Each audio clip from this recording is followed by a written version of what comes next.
जैसे फूलों से माली बुनता सुंदर हार, वैसे सीमेंट बालू बजरी लोहे से तुम घर को दो उत्कृष्ट भव्य आकार।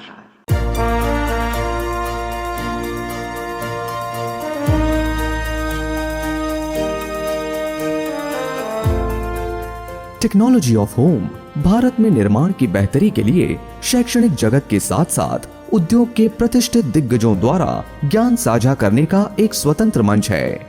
ये जेके सीमेंट और association of infrastructure industry India की एक संयुक्त पहल है। इस पहल में एक आम आदमी की मदद करने के लिए ये सुनिश्चित करेंगे कि वो एक मजबूत सुंदर घर बनाने के लिए उपयोग की जाने वाली सामग्रियों की उपयोगिता और प्रक्रियाओं से पूरी तरह अवगत हो, जिससे उसके घर के निर्माण के लिए धन का उपयोग ठीक से किया जा सके। तो आइए हम सुनते हैं प्रोफेसर डॉक्टर सुधीर मिश्रा और प्रोफेसर डॉक्टर मनु संतानम से selection of raw material cement और ब्रिक्स के बारे में। सीमेंट तमाम रॉ मटेरियल्स में से एक है। सीमेंट कहाँ यूज़ होती है घर बनाने में?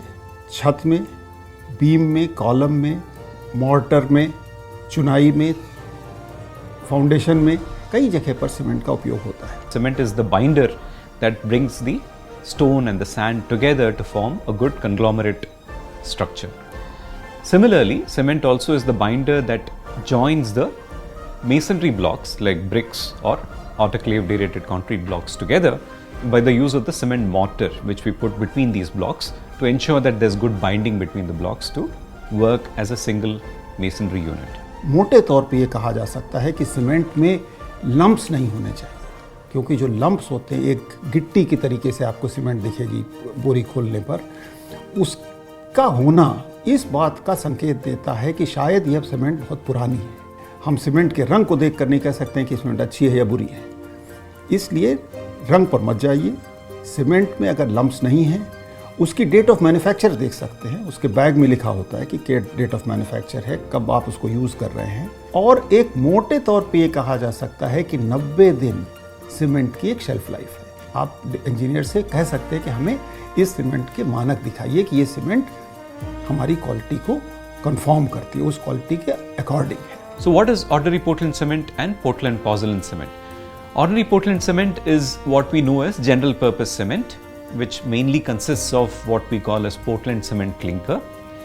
Portland pozzolan cement is where part of this clinker is substituted by a pozzolanic material like fly ash. Now fly ash is obtained from thermal power plants and it can, in a finely divided powdered form, be a very useful substitute for the cement clinker. It leads to some additional reactions of the cement that leads to an overall long-term better durability for the concrete.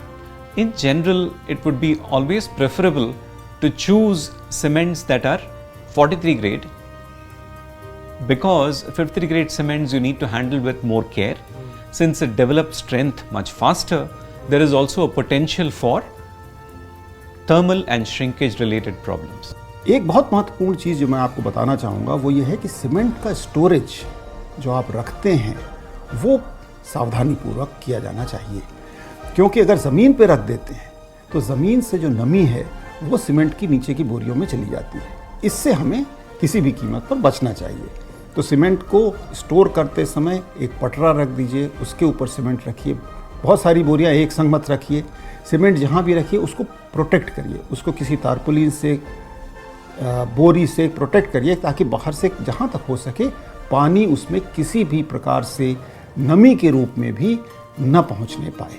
What type of bricks should be used in a typical residential construction? We have different types of bricks available commercially. The most common one that people identify with is the red clay brick. Of course, this has environmental connotations because we are trying to make this red clay brick from topsoil. So, in many locations, the use of topsoil for bricks is not allowed. As a result, we go for alternative bricks like concrete bricks or fly ash based bricks.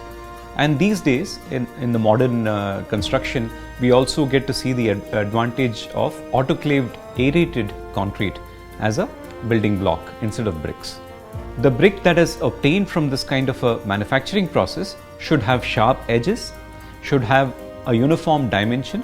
The typical dimension that we are looking for in a brick is 11 inches by 7 inches by 3.5 inches. That's the typical dimension that we see. Another way to look at the quality of the brick is to take two bricks and then sound them, or rather beat them against one another, which will result in a good metallic sound being created at that point. Another simple test that the home builder can do is take the brick at a height of about 3 feet and allow it to drop to the ground. So from this height, when it drops to the ground, it should not break. Professor doctor Sudhir Mishra एक प्रसिद्ध और एक प्रमुख शिक्षाविद हैं, जिन्होंने Tokyo विश्वविद्यालय से पीएचडी की डिग्री हासिल की है और आईआईटी कानपुर में 25 वर्षों से कार्यरत हैं। उनकी अनुसंधान रुचि निर्माण इंजीनियरिंग और प्रबंधन में निहित है।